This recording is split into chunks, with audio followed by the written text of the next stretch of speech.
To start a new Java project, click on the Explorer and then click on Create Java Project.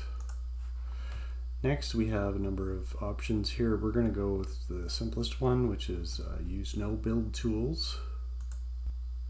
Once we've decided where we want to save our project, we're going to select the project location, and then we're going to provide a name for the project.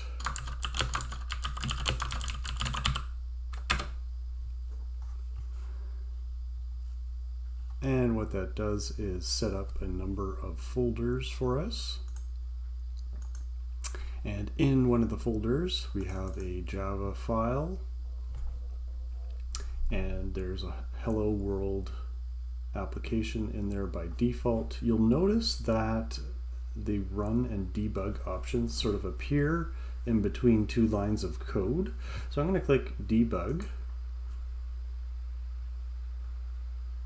And at the bottom of the screen, I get the output of my program here. If I don't like the name of this class, I can rename it